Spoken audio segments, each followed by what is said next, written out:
Everyone sends birthday emails, but I wanted something people actually remember. So I built an AI voice agent in n8n using Twilio that calls customers on their birthday, thanks them for how many years they've been with them, and hands them a unique promo code, and then text it on one press. You'd hear something like this. Hi, Bethany. Thanks for 7 years with Flower.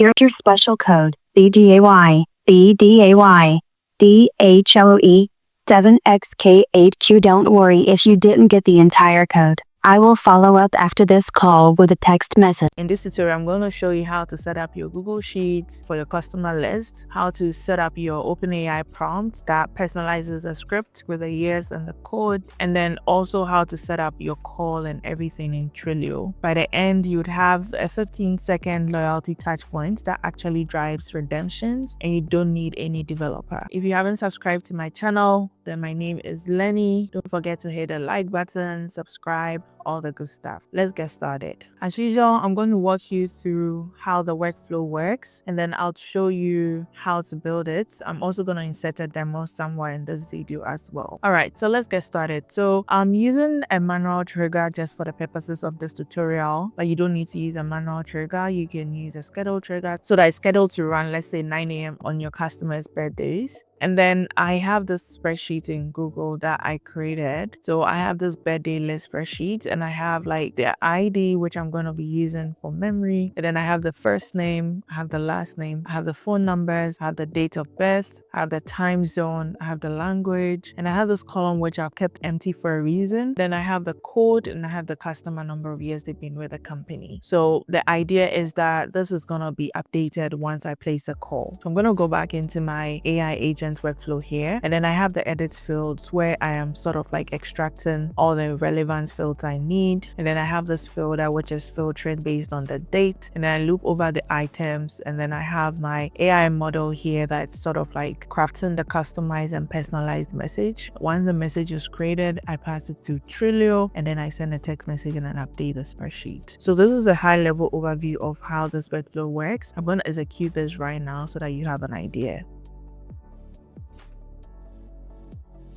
So the call just came through. Bethany, thanks for 7 years, Flower. Here is your special code, BDAYHOE 7XK8Q. Don't worry if you didn't get the entire code. I will follow up after this call with a text message. And then I also got a text message come through as well. Okay, as you can see, the message has been received, and we also just received the call. So now that I've showed you how this works, I'm going to show you exactly how to build it. So let's get started. So first things first, you need to first have like a manual trigger like I mentioned. If you want to put this in production, then you can have a scheduled trigger that would run every day. And then the next step is to fetch the details from the spreadsheets that we created. So I'm going to use a Google Sheets node, and this can be in Notion or any other CRM you use. I just wanted to keep it simple, which is why I use Google Sheets, okay? And then we're just going to select from the first sheet. So if I should execute this right now, you'd see that we have a number of rows in here. Now the next step here is to add the fields. Okay, so we want to like extract specific fields, and the reason why we want to do this is because like right now the spreadsheet returns so many fields that we are not using for this particular workflow. So we just want to extract the most important fields. So in terms of the fields that we are extracting the first name, we're extracting the phone number, we're extracting the code, we're extracting the date of birth, we're extracting the language, the customer years, the ID. So I'm just going to run this, and you'd see that these are the fields that we need for this particular workflow.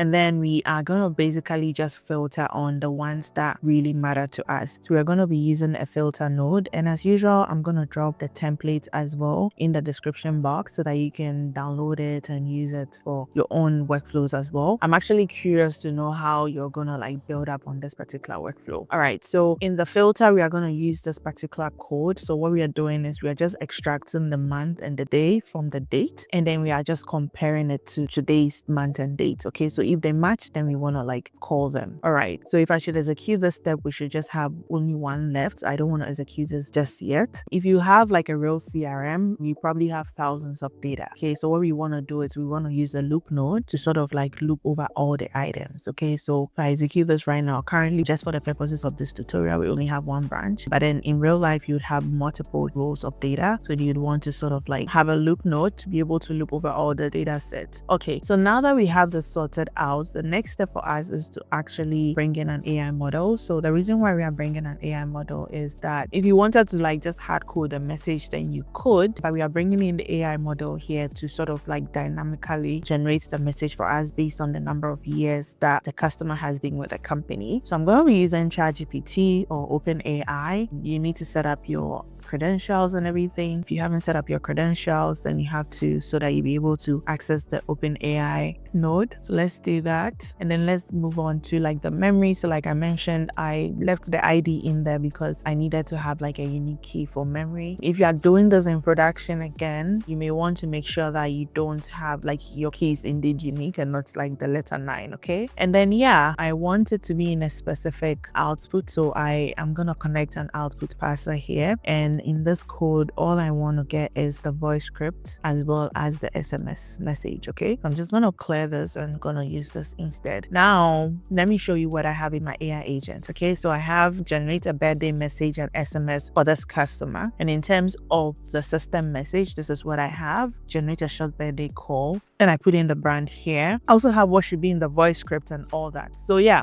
I'm going to drop the template so you would have access to the system message and you can use it. If I should execute this one right now, you'd see that the voice script, the SMS message has also been created. So now you're just going to connect a Twilio nodes, okay? So we're going to come in here and let me know if you want me to do a tutorial on how to set up your Twilio account. But for the purposes of this tutorial, I can give you an idea of how to do so. So when you go into Twilio, okay, you can click on start for free and then you need to enter all your credentials, okay? Or you can sign up with Google.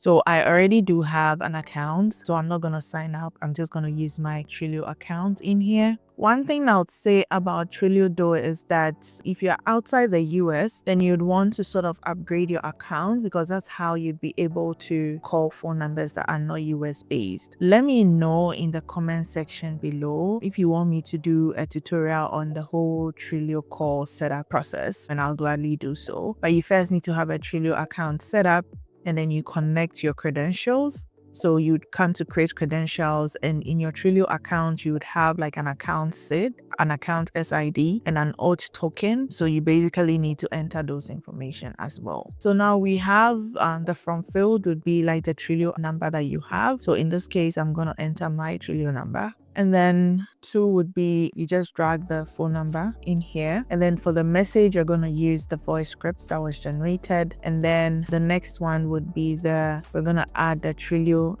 account again for the text messages, and this time around you say send text message, and you're gonna come in here again, you're gonna paste the from number as well as the to number, okay, from the list. We're gonna use this, and yeah, that is it. Once this is done, you also want to add in the message. So I'm gonna come in here and drag the message we got from my SMS agent, and then the next step would be to click on this, and then you're gonna add in your spreadsheet again. This time around we are trying to update the spreadsheet, so we are going to come into Google Sheets and we're going to click on update spreadsheet. So we're going to update a row in a spreadsheet this time around, and we're going to select the same spreadsheet we used from the list, and we are going to add in the ID. So we are matching on the ID. See why having an ID is very valuable. We're going to add an ID, and then what we want to update is a called column. You're just going to say yes, and that is if it's successful.